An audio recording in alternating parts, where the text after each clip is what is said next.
கர்த்தருடைய பரிசுத்த நாமத்துக்கு மகிமை உண்டாவதாக. Glory be to God's holy name. சமாதானம் இல்லாம ஒருத்தன் பரலோக ராஜ்யத்துல கால் எடுத்து வைக்க முடியாது. With no peace you cannot gain entry into heaven. நீ சண்டை போட்டு அடிச்சு துரத்தி விட்ட ஒரு ஆளு நரகத்துல இருந்துகிட்டு உன்னை அப்படியே புதிய எருசலேம் சீயோன்ல அப்படியே வரவேற்று கொண்டு போனா அவன் பார்த்து சொல்லுவான் என்னகிட்டே சமாதானம் ஆகல அப்படிமா. A man whom you have beaten and scolded, if he is in the hell and if the angels are going to welcome you into heaven, you cannot be accepted. இன்னைக்கு எத்தனை பேருக்குள்ள சமாதானம் இருக்கிறது? How many of you have peace? நான் ஒரு சில சமாதானத்தின் அனுபவங்களை உங்களுக்கு முன்பாக வைக்க விரும்புகிறேன். Let me place before you certain experiences of peace. Mark 9:34 பார்க்கும் பொழுது, Turning to Mark 9:34. வேதம் என்ன சொல்லுகிறது? What is the word of God? ஒரு மனிதனுடைய வியாதி நீங்கும் பொழுது அவனுக்கு சமாதானம் உண்டாகிறது. When a man is freed from a sickness, he has peace. ஒரு தேவனுடைய பிள்ளையினுடைய சரீரத்துல வியாதி நீங்கும் பொழுது நீ உன் வியாதி நீங்கி சமாதானமாயிரு என்ற அந்த வார்த்தையை மட்டும் எடுங்க. When sickness is gone from a man's body, he has peace in him. ஒரு தேவனுடைய பிள்ளையினுடைய வாழ்க்கையில தேவன் அதை எதிர்பார்க்கிறார். As Lord expects that from the life of a child of God. ஆவிக்குரிய வாழ்க்கையில வந்துட்ட பிறகு After coming into the spiritual life, வியாதி ஒரு மனிதனுக்குள் இருக்கிற வரைக்கும் அவனுக்கு சமாதானம் இருக்காது. as long as sickness is in a man, he will not have peace. இன்றைக்கு எத்தனை பேருக்கு இப்படிப்பட்ட அனுபவங்கள் இருக்கிறது? Today, how many of you have this experience? அநேக தேவனுடைய பிள்ளைகளுக்குள்ள வியாதி இருக்கிறது. In many children of God, there is sickness. அந்த வியாதி இருக்கிற வரைக்கும் அந்த வேதனை அவங்கள முள்ளு போரி குத்திக்கிட்டே இருக்கும். As long as the sickness is there, we will have the thorn-like pain. அவைகள் அவனை விட்டு போகாத வரைக்கும் அவனுக்கு சமாதானம் இருக்காது. Until it doesn't depart, they will not have peace. Mark 5:34. Sorry, நான் 9:34 சொல்லிட்டேன். Mark 5:34. அவர் அவளை பார்த்து, மகளே, உன் விசுவாசம் உன்னை ரட்சித்தது, நீ சமாதானத்தோடே போய் உன் வேதனை நீங்கி சுகமாயிரு என்றார். வியாதி ஒரு மனிதனுடைய சமாதானத்தை கெடுத்து விடுகிறது. Sickness destroys a man's peace. விசுவாசத்தை கெடுத்துறது. Destroys his faith. அவனுடைய நம்பிக்கையை கெடுத்துறது. Corrupts his hope. அவனுடைய வேலையை தொழிலை கெடுத்துறது. Corrupts his life, occupation. அவனுடைய வாழ்க்கையினுடைய வருங்காலத்தை கெடுத்து விடுகிறது. And even destroys his future. முதலாவது சமாதானம் என்பது ஒரு மனிதன் சுகமாவதில் அவனுக்கு கிடைக்கிறது. Firstly, peace is received by a man's healing. என்னதான் நம்ம எழுப்புதலா பிரசங்கம் பண்ணாலும் அவனுடைய வியாதி சுகமாகாவிட்டா அவன் துக்கத்தோடு தான் திரும்பி போவான். How much ever the revival message may be, if he is not healed, he will go in sorrow. ஏனென்றால் வியாதி ஒரு முள்ளு. Because sickness is a thorn. அந்த முள்ளு குத்திக்கிட்டே இருக்கும். The sting will sting. அது ஒரு சாத்தானுடைய தூதன் என்று பவுல் பேசுகிறார். And Saint Paul says it is the angel of the devil. இந்த முள்ளு இருக்கிற வரைக்கும் அவனுக்கு ஒரு பீஸ்ஃபுல்லா ரன் பண்ணவே முடியாது. As long as this thorn is there, he cannot be peaceable. உங்களுடைய சரீரங்கள்ல எத்தனை பேருக்கு இப்படி ஒரு முள்ளு இருக்கு? How many of you have this sting in your body? ஏதோ ஒரு வேதனை உங்களில் எத்தனை பேருக்கு குத்தி கொண்டிருக்கிறது? Some pain in your body, how many have it? முதலாவது சமாதானம் என்பது ஒரு மனிதனுடைய சுகத்தில் இருக்கிறது. First peace depends on a man's healing or cure. நமக்கு பலவிதமான வியாதியில நம்ம கஷ்டப்படுறோம். We suffer with various sickness. அது வெளியே சொல்ல முடியாத வியாதிகள் இருக்கிறது. Sickness cannot be told outside. நம்ம டீசன்ட்டா ஹைலி டீசன்ட்டா சொல்லக்கூடிய வியாதிகள் இருக்கு. Sickness which are told decently. அப்படிதான் அநேகர் சொல்றாங்க. That is how many tell this. உடனே அவங்க சுகர்ங்கறத ஒரு பெரிய காஸ்ட்லி வியாதி தான், உண்மைதான், ஒத்துக்கறேன். ஆனா அதையும் நம்ம ஆளுங்க ரொம்ப டீசன்ட்டா சொல்லிட்டே இருக்காங்க. Diabetes is a very costly disease, but they decently tell it. எனக்கு சுகர் வந்து 2 விரலை எடுத்து விட்டார்கள். என்ன ப்ரமோஷனா கொடுத்துட்டாங்க. Because of my diabetes they have taken away 2 fingers. 2 விரல் போயிடுச்சு. அத பத்தி உனக்கு துக்கம் வரல. எனக்கு சுகர்ல 2 விரல் போயிடுச்சு. ஒரு 78000 ரூபாய் ஃபீஸ் கட்டினேன். சம்பாத்தியம் எல்லாம் வீணா போகுது, புறத்தியாருடைய வீட்டுக்கு போகுதுங்கறத புரிஞ்சுக்க. Understand your earnings are going in vain because of your sickness. பிரியமானவர்களே, வியாதி உன்னை விட்டு நீங்கும் பொழுது உனக்கு ஒரு சமாதானம் கிடைக்கும். When sickness is gone, you will have peace. இரண்டாவதாக வேதத்தை நாம் பார்க்கும் பொழுது, Secondly, looking into the word of God, ஒரு மனிதனுக்கு எப்படி சமாதானம் கிடைக்கிறது? How shall a man receive peace? யோபு 22 அதிகாரம் 21 வசனத்தை பார்க்கும் பொழுது, Job 22 நான் சகலவிதமான சமாதானத்தை பேச ஆரம்பிக்கிறேன். I'm speaking the peace of all. ஒன்று வியாதியிலிருந்து உனக்கு விடுதலை கிடைச்சா உனக்கு ஒரு சமாதானம் கிடைக்கும். Once freed from sickness you will have peace. இரண்டாவது, Two, நீ அவரோடு பழகினால் உனக்கு சமாதானம். if you acquaint with him you will have peace. யோபுனுடைய நண்பர்கள் அவனுக்கு ஒரு ஆலோசனை சொன்னார்கள். Yes, the friends of Job told him a counsel. நீ அவரோடு பழகி சமாதானமாயிரும். Acquaint thyself with him and be at தேவனோடு peace. ஒரு ரிலேஷன்ஷிப் உனக்கு வேணும். You need a relationship with God. நீங்க நண்பர்களோடு நல்ல ரிலேஷன்ஷிப் வைக்கிறீங்க. You have a good relationship with your friends. ஒரு சிலருக்கு குடும்பத்துல நல்ல ஐக்கியம் இருக்குது. Some a good unity in their family. ஆனா தேவனோடு உனக்கு ஐக்கியம் இல்ல. But no, you acquaintance with நீ God. அவரோடு பழகு. Acquaint with him அவரோடு பேசு. and speak for them. நீங்க ஏனோக்கின் வாழ்க்கையை நீங்க பார்த்தீங்கன்னா Look at the life of அது Enoch, ஒரு ஆச்சரியமான லைஃப். a surprising அந்த life. காலத்துல நம்மை போல 30 வருஷம் 40 வருஷத்துல சாகுறது கிடையாது. And not that they die 40 or 30 years like us today. அந்த நாட்களிலே நீங்க பாத்தீங்கன்னா 900 மேலலாம் ஜனங்கள் வருஷக்கணக்கா உயிர் வாழ்ந்தார்கள். During those days, people lived years together, about 900 years in all. ஏனோக்கு 365 வருஷம் உயிரோடு இருந்தான். Enoch lived 365 years. 65 வயதுல அவன் தேவனை ஏற்றுக்கொண்டான். When 65, he accepted God. அந்த 65ல இருந்து 300 வருஷம் அவன் தேவனோடு நல்ல ரிலேஷன்ஷிப், அவரோடு நடந்தான், பேசினான். From then on, all the 300 years, he walked with God, spoke with him. அவரோடு பழகி சமாதானமா இருந்தான். He was acquainted with God and was at peace. ஆனா அதுக்காக அவன் சாமியார் ஆயிட்டான் நான் சொல்ல வரல. But for that, he was no hermit. இல்ல சன்னியாசி ஆயிட்டான் நான் சொல்ல He வரல. was not a sannyasi. அவன் குடும்ப வாழ்க்கை வாழ்ந்தான். He lived a family life. அவன் 300 வருடம் தேவனோடு சஞ்சரித்துக் கொண்டிருந்து குமாரர் குமாரத்திகளை பெற்றான். For 300 years, he walked with God and begat sons and daughters. அப்ப 300 வருஷம் அவன் குடும்பத்துல இருந்தான்னு சொன்னா இன்னைக்கு ஒரு நாள் கூட வீட்ல இருக்க முடியாம ஓடிறான் நம்ம ஆளுங்க. Today, people cannot live for one day and they are just fleeing away. ஒரு நாள் லீவ்ல வீட்ல இருக்கிறது அவனுக்கு யுகம் கலந்த மாதிரி இருக்கு. வேலைக்கே போயிருக்கலாமோ, பிசினஸ்க்கே போயிருக்கலாமோ, தெரியாம வீட்டுக்கு வந்துட்டனோ அப்படிலாம் யோசிக்கிறான். Being in the house for one day's leave, they think it is years together rolled away. ஆனா அவன் 300 வருஷம் தேவனோடு இருந்தான். குடும்பத்திலேயும் ஒரு அருமையான வாழ்க்கை வாழ்ந்தான். But you know, Enoch lived with God 300 years and lived a good அவன் family life. எடுத்துக்கொள்ளப்படக்கூடிய சபையினுடைய விசுவாசியினுடைய அடையாளம். And that is a true symbol of a true believer. அப்படியே அவன் தேவனோடு போயிட்டு இருக்கும் பொழுதே காணப்படாமல் போய்விட்டான். He was like that walking, he was not. எப்படி ஒரு லைஃப் வாழ்ந்திருக்கான்னு நீங்க பாருங்க. Look at his beautiful life. அவன் மனைவியோடு 300 வருஷம் 365 வருஷம் வாழ்ந்திருக்கான்னா எந்த அளவு லைஃப அழகா மெயின்டைன் பண்ணிருக்கான்னு பாருங்க. See how beautifully he would have maintained his life when he walked with God as well with his wife. அந்த பிள்ளைகள் எல்லாம் எப்படி இருந்திருப்பாங்க? How his children would have been. அந்த குடும்பத்தை எவ்வளவு அருமையாக தெய்வீகத்துல கொண்டு வந்திருக்கான். How divine his family would have been. நீங்க யோசிச்சு பாருங்க நம்முடைய குடும்பங்களுடைய நிலவரம். Just think the state of a family நீ today. அவரோடு பழகி சமாதானமாயிரு, அப்பொழுது உனக்கு நன்மை வரும். Acquaint thyself with him and be at peace, and then you shall have தெய்வத்தோடு நீ goodness. பழகி நல்ல ஒரு சமாதானத்தோடு நீ வாழ்ந்தால் உனக்கு நன்மை வரும் என்று வேதம் சொல்லுகிறது. If you acquaint with God and live at peace with him, you will have goodness in your life. உன்னுடைய வியாதியை கர்த்தர் இன்றைக்கு நீக்கி உனக்கு சமாதானத்தை தருவாரா? Today, may the Lord remove your sickness and give you peace. இரண்டாவது தேவனோடு பழகு. Today, acquaint with ஒரு God. சிலர் யார்ட்டையும் பேசுறது இல்ல. Some do not speak with மூஞ்சி anyone. தூக்கிட்டே சுத்துவான், அப்படி இப்படியே வருவான். செத்த வீட்டுக்கு போன மாதிரியே வர்றது, செத்த வீட்டுக்கு போன மாதிரியே போயிடுது. Always a frowning face as though they go and come in the death house. சில வீடுகள்லாம் பாத்தீங்கன்னா கல்லறை மாதிரி இருக்கும். In some houses, they will be like a cemetery land. அப்படின்னு என்ன அர்த்தம்? What is the mean? கல்லறையில பூச்செடிகள் உண்டு. The flowering gardens, plants will be there. ஆனா கல்லறை ரொம்ப அமைதியா இருக்கும். But it will be utter அதே மாதிரி silence. வீட்டுல செடி கொடி எல்லாம் இருக்கு கரெக்ட், ஆனா ஒரு சத்தம் இருக்காது. They will have business and everything on, but no voice at all. யார்ட்டையும் பேச மாட்டாங்க. They will not speak with பழக anyone, மாட்டாங்க. not acquaint. ஒரு ஏரியா பிரேயர் போக மாட்டான். They will not go for the area prayer. செத்த வீட்டுக்கு போக மாட்டான். They will not go to the death house, ஆனா கல்யாண வீட்டுக்கு போயிடுவாங்க. but they will go for the wedding house. ஏனென்றால் நீங்கள் குடும்ப சகிதம் வருகை தந்துன்னு சொன்னதுக்காக அன்னைக்கு மட்டும் அந்த வார்த்தையை பைபிள் வசனம் மாதிரி எடுத்துக்கிட்டு குடும்பமா மொத்தமா போய் இறங்கிடுவாங்க கல்யாணம். Because in the invitation card, they say, invite your presence with your family. They take it as a word of God and go there. ஆனா சாவு வீட்டுக்கு போகணும்னா டைம் இல்ல, ஆபீஸ், எனக்கு காலையில வர முடியாது, சாயங்காலம் வர முடியாது. நீ செத்தா யாரு வருவா? நான் வருவேன், வேற வழி இல்ல, பாஸ்டர் வருவார்.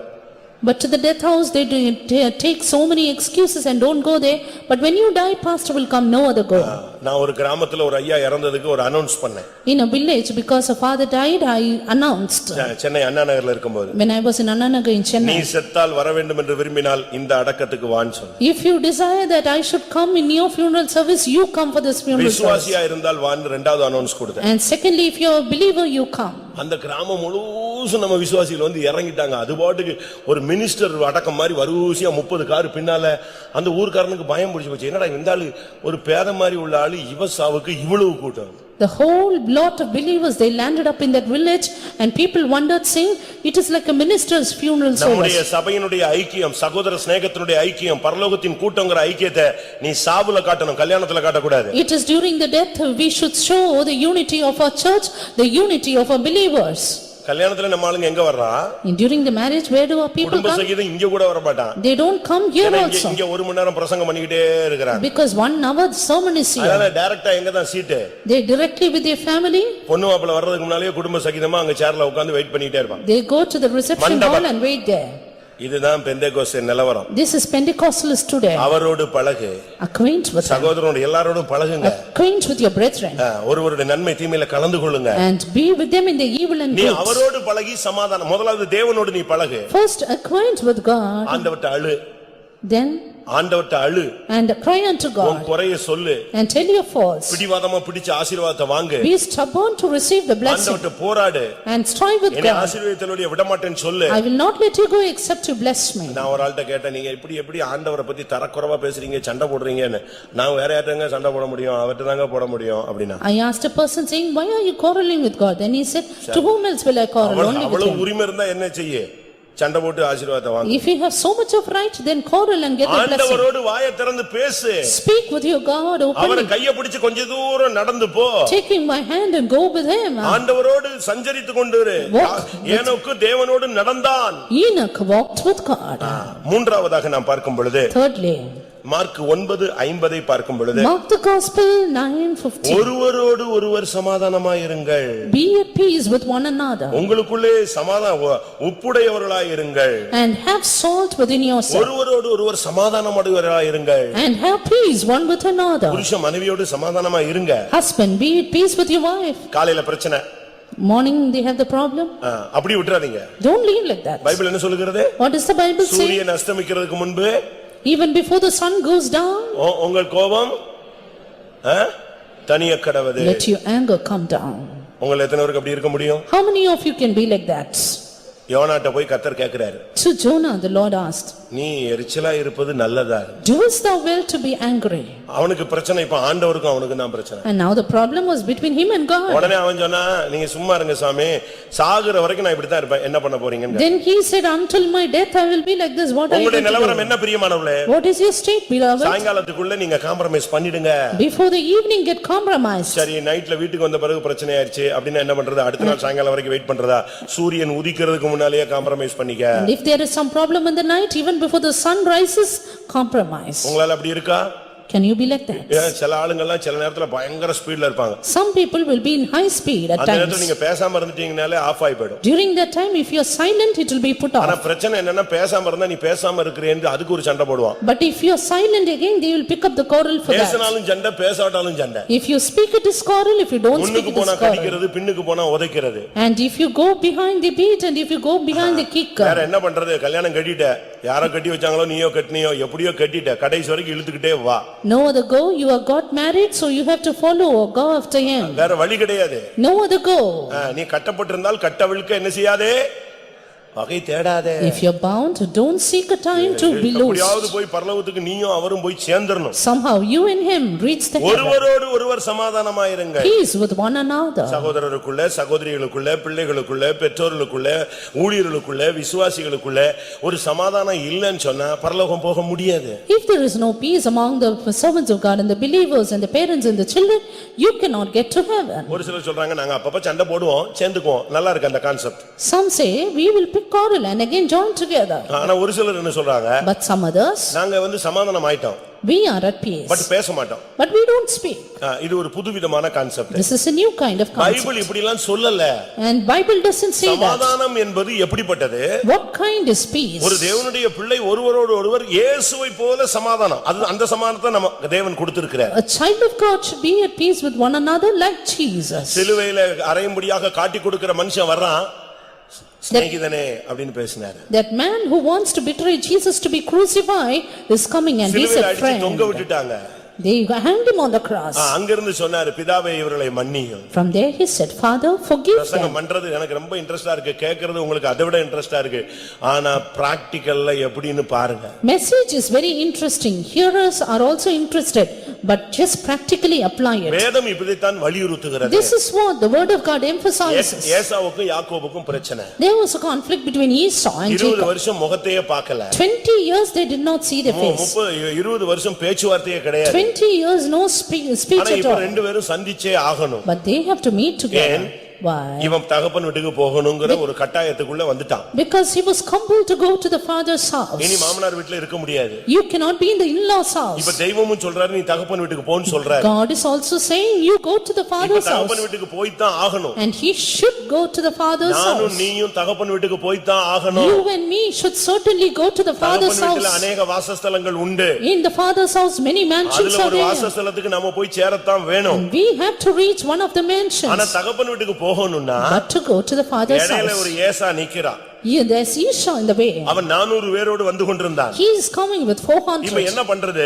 You know what to do இவனை now? தாண்டாம இவன்ட்ட ஒப்புரவாகாம தகப்பன் வீட்டுக்குள்ள கால் வைக்க முடியாது. Without crossing him, without being at peace, you cannot go to the இது எதை father's house. காண்பிக்கிறது? What does this show? சமாதானம் இல்லாத ஒரு மனுஷன் சமாதானத்துக்குள் பிரவேசிக்க முடியாது. A man without peace cannot enter into peace. அந்த சமாதானத்துக்குள் என்பது தேவனுடைய ராஜ்யத்தை காண்பிக்கிறது. Into peace refers to the kingdom of ஒரு God. தேவனுடைய பிள்ளைக்கு இந்த உலகத்துல சமாதானம் ஒருத்தனோட ஒருத்தர் ஆகலைன்னா பரலோகம் என்பது கனவு இல்லாவிட்டால் காணல் நீர். A child of God, if he is not going to be at peace with one another, then heaven is but a mirage or a dream. யாக்கோபுக்கு தாழ்த்துற பழக்கமே கிடையாது. Jacob had no habit of humbling மன்னிப்பு himself. கேட்கிற பழக்கமே No கிடையாது. habit of asking விட்டு pardon. கொடுக்கிற பழக்கமே கிடையாது. No habit of giving up. அட்ஜஸ்டபிளே அவனுக்கு கிடையாது. It's not at all adjustable.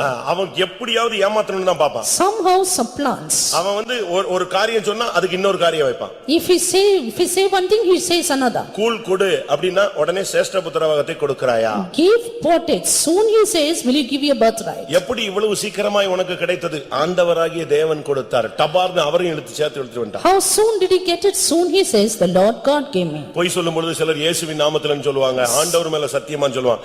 இப்படி எல்லாம் சொல்லி தான் अनेक குடும்பங்கள் ஒண்ணு இல்லாம போயிருச்சு. Some lie swearing in the name of Jesus. That's why many families are torn apart. இப்போ என்ன நடந்தது? What happened here? இப்ப தகப்பன் வீட்டுக்கு போகணும். Now he has to go to the father's house. இப்போ என்ன நடந்தா? Now, என்ன செய்தான்? what did he do? முழங்கால் போட்டான். He put on his knees. 5 மணி நேரம் 6 மணி நேரம் கடந்து கத்துனான். 5-6 hours he is screaming. இந்த ஜெபத்துக்கு பிறகு After this, அவனுக்கு தாழ்மையின் சிந்தை வந்தது. he got the mind of humility, ஒப்புரவாகக்கூடிய மைண்ட் வந்தது. mind of reconciliation, மன்னிப்பு கேட்கணும்னு சிந்தை வந்தது. mind of asking pardon. அதுவும் போயிட்டு கோவமா இருந்தா மன்னிச்சுக்க அப்படிலாம் சொல்லல. He did not say, if you are angry, please forgive me. நம்ம ஆளுங்க ஒப்புரவாகிறத பாருங்க. Are people reconciling? உண்மையான ஒப்புரவாகல் என்ன? உன் கண்ணுல இருந்து ஒரு சொட்டு கண்ணீர் வரணும். True reconciliation is tears should down from your உடைஞ்சு eyes. அவன்கிட்ட பேசணும். And then he should speak with you. இருதயம் உடைஞ்சு பேசணும். They heart broken, they should speak. இல்லாவிட்டா அது மனஸ்தாபம் இல்லாத மன்னிப்புகள் எல்லாம் waste. And asking forgiveness without repentance is waste. ஒரு மன்னிப்புல நீ ஜெயிக்கலனா திருப்பி அதே போராட்டம் உனக்கு ரிவர்ஸ் ஆகும். If you don't overcome in a pardon, you will have the same conflict again. சில இடத்துல நாங்க ஒப்புரவாக்குறோம் இல்லையா? And you know, we reconcile திரும்ப people. அந்த பிரச்சனை வருது. Again they have the problem. எதனால? Why? எங்களுடைய நிர்பந்தத்தினால வேற வழி இல்லாம ஒப்புரவாகுறாங்க பாருங்க, அவங்க அதுல பாஸ் ஆகல. அதனால திருப்பி அந்த பரீட்சையை அவன் எழுதணும். They get reconciled because of a compulsion. Therefore, they are not passed in the test. They have to write it again. அதுதான் உண்மை. That is the truth. அதனால தான் கர்த்தர் இவனை 7 மணி நேரம் போட்டு ட்ரெய்னிங் கொடுத்தாரு. That is why the Lord trained him all the 6 and 7 hours. தாழ்த்துறது அவனுடைய பிராக்டிஸ்லயே கிடையாது. Humbling himself was not in his practice. ஆனா என்ன நடந்தது? What happened? 6 மணி நேரம் ஜெபத்துல கர்த்தர் அவனை உடைச்சு உருவாக்கினார். After 6 hours prayer, the Lord formed him, breaking தகப்பன் him. வீட்டுக்கு போகணும்னா ஏசாட்ட ஒப்புரவாய்த்தான் ஆகணும். And you to go to father's house, then you have to be reconciled with Esau. எப்படி ஒப்புரவானான் தெரியுமா? How to do it? ஹாய்னு கை கொடுத்து அப்படி குலுக்கிக்கிட்டு 2 நாட்டு தூதர்கள் மாதிரி எல்லாம் பேசிட்டு போகல. அவன் அங்க பார்த்த உடனே இங்க முழங்கால் போட்டான். Not just shaking hands and going away. முகங்குப்புற விழுந்தான். He bowed himself afar. திரும்ப எழும்பி முகங்குப்புற விழுந்தான். Again bowed himself. இப்படியே 7 விசை முகங்குப்புற விழுந்து வணங்கி ஏசா கிட்ட போய் சொன்னான். He bowed himself 7 times and then went to Esau. ஏசா அப்படியே பார்த்துக்கிட்டே இருந்தான். Esau looked at it. யாக்கோபா He said, Jacob, இப்படி மாறிட்டான். so much change. பயங்கர fraud ஆச்சே. And he was a terrible fraud person. நம்மளே ஏமாத்திட்டான். He deceived me ஒரு also. டைம் இல்ல 2 time ஏமாத்துனவன். Not once but twice. மன்னிப்பு அவன் பிறப்புல ரத்தத்திலே கிடையாது. Forgiving is not in his blood. இவன் முழங்கால் போட்டு முகங்குப்புற விழுந்து 7 விசை வணங்கி போன உடனே அவன் இவனை கட்டிப்பிடிச்சு ஓன்னு அழுதுட்டான். பிசாசு சாத்தான் பகையாகிய நடுச்சுவர் உடைக்கப்பட்டான். But now when he made obeisance 7 times, the devil, the wall was broken and tears were shed down. சமாதானம்னா என்ன? What is peace? யாரு முதல்ல சமாதானம் பண்றானோ அவன்தான் பாக்கியவான். Who makes peace first is blessed. யாரு போய் முதல்ல மன்னிப்பு கேக்குறானோ அவனுக்கு தான் கிருபை இருக்கு, அவனுக்கு தான் தாழ்மை இருக்கு. Who asks pardon first, they have the grace and the humility. சாகும்போது மன்னிப்பு கேட்கலாம்னு நினைக்காத. Don't think you can be reconciled at your deaths. சொல்லாம கொள்ளாம செத்து போயிட்டேன்னா எப்படி ஆகுறது? If you die suddenly, how to get reconciled? ஆவிக்குரிய வாழ்க்கையில வந்துட்ட பிறகு ரொம்ப கவனமா இருக்கணும். In the spiritual life, you ought to be careful. ஒருவரோடு ஒருவர் சமாதானம். Peace one with another. ஒருவரோடு ஒருவர் சமாதானம் ஆனாதான் தகப்பன் வீட்டுல நீ கால் வைக்க முடியும். இல்லன்னா ஏசா 400 பேரோட வந்துட்டான். அன்னைக்கு உன்னுடைய ஓட்டமே முடிகிறது. Only then you can step into your father's house, or else Esau will come with 400 to finish your race. நான்காவதாக Fourthly, ரோமர் 8:6 பார்க்கும் பொழுது Romans 8:6. ஆவியின் சிந்தை ஜீவனும் சமாதானமுமாம். But to be spiritually minded is life and peace. மருமகள், மாமனார், மாமியார், புருஷன், மனைவி எல்லாம் ரெடி ஆயிக்கங்க. கூட்டம் முடிஞ்ச உடனே 7 விசை இல்ல 70 விசை கூட வணங்கி வணங்கி வணங்கி வணங்கி விழுந்துருங்க. All the husband and wife and the children and parents get ready. Make obeisance 7 times before the meeting is over. பெந்தேகோஸ்ல இப்படி தான் சொல்லுவாங்க அப்படின்னு சொல்லிட்டேனா நீ இப்பமே நரகத்துல டோக்கன் வாங்கிட்டேன்னு அர்த்தம். And if you say the Pentecostal people will tell like this, then you have the token for the hell. உன்னால முடியலையா? If you cannot, ஆண்டவர்ட்ட கேளு. ask for God. சமாதானத்துக்கு ஒரு சூழ்நிலையை உண்டாக்கும். God create a situation of peace. அப்படி கேப்பீங்களா? Will you do that? நீங்களே கேளுங்க. You ask. ஆண்டவரே எனக்கு இத ஃபேஸ் பண்ணதுக்கு என்னால இறங்கி போறதுக்கு ஒண்ணும் முடியல. ஒரு சூழ்நிலையை அனுகூலமாக்குங்க. பொத்துன்னு விழுந்துறேன்னு சொல்லுங்க. Lord, I am unable to get down. Please make a situation favorable to me and then I will do it. நான் உங்களுக்கு சொல்லிருப்பேன்னு நினைக்கிறேன். I have told you, I think. நான் புதுசா இந்த சபைக்குள்ள வந்தபோது When I came into this church first, நீங்க சமாதானத்தை பத்தி சுத்திரப்படுத்தல சொன்னாங்க. in the sanctification meeting they told about peace. எனக்கு ஒரு முஸ்லிம் பையனோட பிரச்சனை. I had a problem with a Muslim boy. அப்ப நானும் இதே மாதிரி ஒரு முடிவு எடுத்துக்கிட்டேன். ஆண்டவரே அவனை பார்க்கிறதுக்கு சான்ஸ் கேட்டீங்கன்னா கிடைச்சீங்கன்னா மன்னிப்பு கேட்டுக்கறேன். Then I took a decision, Lord, if I get a chance to see him, I will do it. கூட்டம் முடிஞ்சு போனா அவன் வந்துட்டானே. After the meeting he came against me. எனக்கு அவனை பார்த்த உடனே இருக்கிற பிசாசெல்லாம் மொத்தமா ஏறிச்சு. And then I started to be in tension, all the devils in me. இது என்னடா இது கரெக்ட்டா வந்துட்டானே. See, exactly he came against me. என்ன சொல்லி மன்னிப்பு கேக்குறது? Then how to ask pardon? என்ன பண்றது? What to do? கேட்கவா வேண்டாமா? Should I ask or not? ரெண்டு பேரும் cycle. Both of them were in cycle. சைக்கிளை நிப்பாட்டவா வேண்டாமா? Should I stop my bicycle? இப்படியே கிராஸ் ஆயிட்டோம் ரெண்டு பேரும். Likewise we both crossed. அவனும் போய்ட்டான் நானும் போய்ட்டேன். He went, I also. ஒரு 50 அடி போன உடனே 50 feet away. ஆண்டவர் சொன்னார் நீ சொன்னதுக்கு தான் அவனை இந்த ரோட்ல கொண்டு வந்தேன். The Lord said, because you told, I brought him in this road. விட்டுட்ட போச்சு. If you leave this chance, it is gone. டக்குனு பிரேக் அடிச்சு திரும்பி பார்த்தேன். Suddenly in break I turned back. அவனும் திரும்பி நின்னு பார்த்தான். He also turned back to see me. நான் உடனே திரும்பி போயிட்டேன். Then I went away. சாரின்னு சொல்லி அவன்ட்ட மன்னிப்பு கேட்டேன். இதெல்லாம் ஒண்ணும் பெரிய இல்ல அப்படினு சொல்லி ஒப்புரவாயிட்டான். I went towards sin, God reconciled, asking him pardon. இன்னைக்கு கார் நிக்கும் குறுக்க வருவான் தமால்னு நிப்பாட்டி மன்னிப்பு கேட்டுருவீங்களா? And when the car suddenly crosses you, will you stop and get reconciled? செத்தாலும் என் முகத்தில் அவன் விழிக்க கூடாது, நான் செத்தால் அங்கே சொல்லாதே. Even if I die, let him not look at my face, don't tell him. நீ செத்தால் பரலோகத்திலும் சொல்லப்படாது, இதோ உத்தமன் வருகிறான் என்று சொல்லப்படாது. And like that, if you die, it will not be told in heaven, the upright is coming. ஆவியின் சிந்தை என்ன? What is spiritual mind? ஆவியின் சிந்தை ஜீவனும் சமாதானமும். To be spiritually minded is life and peace. அபிஷேகம் பெற்றுட்டாலே உன் சிந்தையே சமாதானமா மாறிடணும். If you are anointed, your mind should be at peace. ஆவியின் சிந்தை ஜீவனும் சமாதானம். To be spiritually minded is life and ஒன்றரை மணி peace. நேரம் ஆவியில நிறைஞ்சிக்கிட்டு நீ சண்டை போட்டு போனீனா உனக்கு ஆவியின் சிந்தை இல்ல. After getting full in the spirit for 1.5 hours, if you quarrel, you don't have a spiritual pastor mind. Joel அவர்கள் நல்லா சொல்லுவாரு. Pastor Joel is to say, மாடு மாதிரி உழைப்பாங்க, அதே நேரத்துல மாடு மாதிரி முட்டி குத்தி தூக்கிடுவாங்க. they hardly labor like an ox, at the same time butt with their horns. அந்த கேரக்டர் நமக்கு விளங்காது. We don't want that nature. கர்த்தருக்காக நீ பாடுபடுறேனா கர்த்தருக்காக நீ சமாதானமா இருக்கணும். If you suffer with the Lord, for the Lord, you have to be at உனக்கு peace. ஆவியில பரிசுத்தாவின் சிந்தையே சமாதானம். The mind of the Holy Spirit is peace. இன்னைக்கு எத்தனை பேருக்கு அப்படி இருக்குது? How many of you have அடுத்த this? சமாதானம் என்ன?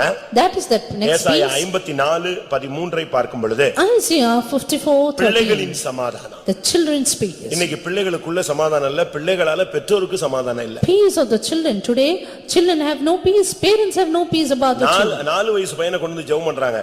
இவன் கீழ்ப்படியவே மாட்டேங்கறான். இது நீ 40 வயசுல என்னத்த கீழ்ப்படியும்? 4-year child, they bring him saying he is not obedient at all. how will you be obedient in 40? இன்னைக்கு நம்முடைய நிலவரம் என்ன? Today what is our state? உங்களுடைய பிள்ளைகளுக்குள்ள நிலவரம் எப்படி இருக்கிறது? State of our children, how is it? அவங்களுடைய ஆவிக்குரிய வாழ்க்கை எப்படி இருக்கிறது? And how is their spiritual அவங்க life? படிப்பு எப்படி இருக்கு? How is their studies? அவங்களுடைய சுக ஆரோக்கியங்கள் எப்படி இருக்கு? How is their prosperity? அவங்களுடைய புத்தி எப்படி இருக்கு? How is their knowledge? இந்த பிள்ளை கடைசி வரைக்கும் உன்னை பராமரிப்பானா? Will the children keep you till the end? உங்களுடைய பிள்ளைகள் கடைசி வரைக்கும் இந்த சபையில இருப்பாங்களா? Will your children be in this church at the end? ஆனா பைபிள் சொல்லுகிறது உன்னுடைய பிள்ளைகளுடைய சமாதானம் பெரியது. But the Bible says, great shall be the peace of thy children. அவைகள் நதியை போல இருக்கும். They shall be like river. இன்னைக்கு பிள்ளைகளை பெற்று எடுத்து அநேகர் வேதனைப்படுறாங்க. Today many begetting children, they are at pain. அதனால அநேகருக்கு நோவுகள் அதிகம். They have great pains. ஒரு வீட்ல 2 பொண்ணு ஒரு பையன். In one house, 2 பொண்ணு ஒரு பையன். 2 daughters and 1 boy. எனக்கு ஆம்பளை பையன் வேணும் ஆம்பளை பையன் வேணும்னு ஆம்பளை பையன் இப்ப இவங்களை 2 பேரையும் சிலுவையில அடிக்கிறான். She was praying for her son, finally now the son is crucifying them. அவங்க சொன்னாங்க, And then she said, எனக்கு ஆம்பளை பிள்ளை வேணும்னு நான் கேட்டது தேவசித்த இல்லாம கேட்டேன் போல இருக்கு, அதுக்கு சரியான ட்ரைனிங் கொடுக்கறான். without asking for the will of God, I asked for a son and he is giving me a good உங்க training. பிள்ளைகளுடைய சமாதானம் எப்படி இருக்கிறது? How is the children's peace? உங்களுடைய பிள்ளைகளோட உங்களுக்கு எப்படி இருக்கிறது? உங்களுடைய பிள்ளைகளால உங்களுக்கு இளைப்பாறுதல் இருக்கா, சமாதானம் இருக்கா, இல்ல வேதனை இருக்கா? How are you at peace with your children, or are you inflicted with pain because of your children? ஏசாவினால் ஈசாக்குக்கு பயங்கர மன வருத்தம். And Isaac was in great pain because of Esau. பயங்கரமான பிரச்சனை. Great problem. அவனுக்கு அது நிமித்தம் ரொம்ப துக்கம். And great sorrow because of it. என்ன பண்றது, நான் இனிமே உயிரோட இருந்து என்னத்துக்கு அப்படிங்கிற லெவல்ல வந்துட்டான். And came to the stage, why should I live hereafter? இன்னைக்கு நாம எப்படி இருக்கிறோம்? Today, how are we? உங்களுடைய பிள்ளைகளுடைய நிலவரம் எப்படி How இருக்கிறது? is the state of your children? பிரியமானவர்களே, Beloved, உங்களுடைய பிள்ளைகளுடைய சமாதானம் மிகவும் முக்கியம். children's peace are much important. அடுத்ததாக நீதிமொழிகள் 16:7. Nextly, Proverbs 16:7. அங்கே சத்துருக்களோடு சமாதானம். Peace with your enemies. ஒரு தேவனுடைய பிள்ளைக்கு சத்துருவே கிடையாது. A child of God has no enemies. பிசாசு மட்டும்தான் சத்துரு, மனுஷன் யாரும் சத்துரு கிடையாது. Only the devil is our enemy. ஆனா பிரச்சனைகள் வராமல் இருக்காது. But there shall not be a land full of problems. பிரச்சனை வந்துகிட்டே தான் இருக்கும். Problems will come. ஆனா நீ சமாதானத்தை உண்டு பண்ணிக்கிட்டே வரணும். You have to make peace. ஒருவனுடைய வழிகள் கர்த்தருக்கு பிரியமாய் இருந்தால், If a man's ways please the Lord, அவனுடைய சத்துருக்களும் அவனோடு சமாதானமாகும்படி தெய்வம் செய்வார். the Lord will cause even his enemies to be at peace with him. பலர் பகைக்கலாம். Many may hate you. உனக்கு விரோதங்கள் எழும்பிக் கொண்டே இருக்கலாம். Hatred and enmities will நீ rise ஒருவேளை up. நன்மை செஞ்சிருக்கலாம். You may do good. உன்னை புரிஞ்சிக்காம அவங்க பகைக்கலாம். Misunderstanding you, they would hate உன்னை you. விளங்கிக் கொள்ளாம பகைக்கலாம். Without having knowledge about you, they வேணும்னே hate you. போட்டி பொறாமையில பகைக்கலாம். And purposely, competitively, they hate எந்த you. சூழ்நிலையில உனக்கு சத்துருக்கள் எழும்பினாலும் In whichever situation enemies against Bible you, சொல்லுகிறது, the Bible உன் says, வழிகள் கர்த்தருக்கு பிரியமா இருந்தால் if your ways please the Lord, அவனை கொண்டு வந்து கால்ல விழ வைப்பாரு. he will cause him to fall at your அவன் feet. உன்னோடு வந்து ஒப்புரவாவான். He will get reconciled with you. ஆபிரகாமுடைய காலத்துக்கு பின்பு பெலிஸ்தர்கள் அந்த ஆபிரகாம் வெட்டின எல்லா துறவுகளையும் மண்ணள்ளி போட்டு மூடி விட்டார்கள். After the days of Abraham, Philistines stopped the wells he digged with ஒரு earth. நிர்பந்தமான நிலவரம் ஈசாக்குக்கு வந்தது. And Isaac was in a pitiable மறுபடியும் அந்த situation. துறவுகளை தோண்டினான். And he digged the wells உடனே again. அவங்க ஓடி வந்துட்டாங்க, எங்க இது? Then soon he named it Engedi. அடுத்து போய் தோண்டினான். Again digged it. திரும்பவும் வந்து சண்டைக்கு வந்துட்டான். And again they strove. ஆனா அவன் வாக்குவாதம் பண்ணல, But he did not strive. விட்டுட்டு போயிட்டான். He just left and went away. மூன்றாவதும் தோண்டினான். Again they ஆனா strove. இப்ப அவங்க வரல. Now they were at peace. வாக்குவாதம் நடைபெறவில்லை. There was no argument. ஆனா நடந்தது என்ன தெரியுமா? You know what happened? அவங்க வந்து இவன்ட்ட மன்னிப்பு கேட்டு ஒப்புரவானாங்க. They came and asked pardon and reconciled. நிச்சயமாகவே கர்த்தர் உன்னோடு கூட இருக்கிறார். Surely the Lord is with thee. உன்னுடைய வழிகள் கர்த்தருக்கு பிரியமா இருந்தால் உன்னுடைய சத்துருக்கள் உன்னோடு சமாதானமாகும்படி தெய்வம் செய்வார். If your ways please God, then the Lord will cause your enemies to be at peace with you. நான் இப்ப ரொம்ப இது வந்து 12 நாள் பிரசங்கம் பண்ணலாம். And I can speak this for 12 days. நான் டைம் பீயிங்காக ஒரே நாள்ல அவ்வளத்தையும் ஹெவி டோஸ் கொடுத்துக்கிட்டு இருக்கேன். For time being just a heavy dose in seconds. இப்ப தூங்கிட்டு வீட்ல சண்டைன்னு என்கிட்ட பஞ்சாயத்துக்கு வராத. Now you sleeping afterwards, don't come for panchayat. நீ உனக்கு இப்ப வழிமுறைகள் தான் நான் போதிச்சிட்டு இருக்கேன். I am only teaching you the methodology. இந்த ஒரு பிரசங்கம் போதும் உன் வாழ்க்கையில இனிமே சாகுற வரைக்கும் பிரச்சனை பண்ண மாட்டேன்னு நினைக்கிறேன். This one sermon is enough. I think lifelong you will have no problem. யோபு 5ஆம் அதிகாரம் 24ஆம் வசனத்தை பார்க்கும் பொழுது Job 5:24. கூடாரத்தில் சமாதானம். Peace in your உன் tabernacle. வீட்டுல ஒரு சமாதானம் இருக்கணும். And there should be peace in your house. யோபு 5:24 5:24 5:24 உம்முடைய observe. கூடாரத்தை நீர் விசாரிக்கும் பொழுது சமாதானத்தோடு இருக்க காண்பீர். Thou shalt know that thy tabernacle shall be in peace. வியாதி நீங்கும்போது ஒரு சமாதானம், And peace when your sickness is gone. ஆண்டவரோடு பழகும்போது ஒரு சமாதானம், Peace when you are acquainted with God. ஒருவரோடு ஒருவர் சமாதானம், Peace with one another. அடுத்ததாக ஆவியின் சிந்தை சமாதானம், Spiritual mind is peace. அடுத்து பிள்ளைகளுக்குள்ளே சமாதானம், Peace of the children. சத்துருக்களோடு சமாதானம், Peace with enemies. அடுத்து உன் வீட்டுல ஒரு சமாதானம் ஆளுகை பண்ண வேண்டும். Now peace ruling in your உன் house. வீட்டுக்குள்ள போன உடனே ஒரு இளைப்பாறுது. When you enter into your house, there should be a அது rest. ஒரு ரெஸ்டிங் பிளேஸ் மாதிரி இருக்கணும். It should be a resting place. ஏண்டா வீட்டுக்குள்ள வந்துட்டேன் திருப்பியும் வெளியே போற வரைக்கும் பிரச்சனை இருக்குமே நினைச்சிட்டீங்கன்னா உன் வீட்டுல சமாதானம் இல்ல. If you think, why am I come to the house, I should go out, then there is no peace உம்முடைய there. கூடாரம் சமாதானத்தோடு இருக்க காண்பீர், அதில் குறைவை நீ காண மாட்டீர். Thou shalt know thy tabernacle shall be in peace and have no lack. உங்க வீட்டுல சமாதானம் இருக்கா? Do you have peace in your family? நான் சென்னை பட்டாபுரம்ல ஊழியத்துல அசிஸ்டண்டா இருந்தேன். I was assistant brother in Pattabara ministry. பக்கத்து தெருவுல டெய்லி சண்டை நடக்கும். And there will be problem daily in the nearby house. புருஷ மனைவிக்குள்ள Between husband and wife. இந்த ஆள் தண்ணி அடிச்சிட்டு வந்துட்டான்னா பெரிய சண்டை தான். There will be a big quarrel all the time. ஒரே ஒரு பொண்ணு. One daughter for them. அது சின்ன பிள்ளையா இருந்துச்சு சகிச்சுக்கிச்சு. She was a little children and bore it. அது இப்ப பெரிய பிள்ளை ஆயிடுச்சு. But now big child. 8th 9th வந்துருச்சு. She came to 8th and 9th. ஆனா இந்த ஆளு ரோட்ல நின்னு அடிக்கிறது ஏசுறது குடிச்சிட்டு கலாட்டா பண்றது அந்த பிள்ளை வந்து அவங்க அப்பாட்ட எவ்வளவோ கெஞ்சினது. This man would shout in the road and make many things, tumults, and this child, she pleaded. சண்டை போடாதீங்க. Please don't call. எனக்கு கேவலமா இருக்கு. It's only shameful ஸ்கூலுக்கு for me. போகும்போது எல்லாரும் ஒரு மாதிரி பாக்குறாங்க. When I go to school, they all look at me strange. அமைதியா இருங்க. Please be silent. குடிக்காம வாங்க. You don't drink. அவங்க அம்மாட்ட பார்த்து சொல்லிச்சு குடிச்சிட்டு வந்தாலும் நீ சும்மா இரு. Looking at the mother said, please be silent when he comes. ரெண்டு பேர்த்தையும் சொல்லி சொல்லி பாத்துச்சு ரெண்டும் கேக்குற ஜீவன் இல்ல. Both of them did not hear her at all. ஒன்னு அந்த ஆள் குடிச்சிட்டு வந்து சண்டை இழுப்பான், இது அவர் குடிக்காம வந்துட்டாருன்னா இது சண்டை இழுக்கும். And if he doesn't drink, then she will pick up the quarrel or else he will do it. கடைசில அந்த பிள்ளை சூசைட் பண்ணி செத்துடுச்சு. Finally, the daughter committed suicide. ஃபைத்தம் பக்கத்துல தான் சுடுகாடு. And that the ground, cremation ground nearby the faith. பக்கத்துல தான் சுடுகாடு. And the cremation ground nearby. என்ன நடந்துச்சு? What happened? அடக்கம் முடிஞ்சிட்ட பிறகு After the burial. டெய்லி காலையிலயும் மாலையிலயும் ரெண்டு பேரும் கல்லறையில உட்கார்ந்து அழுதுகிட்டே இருப்பாங்க. Daily morning and evening both of them will be sobbing.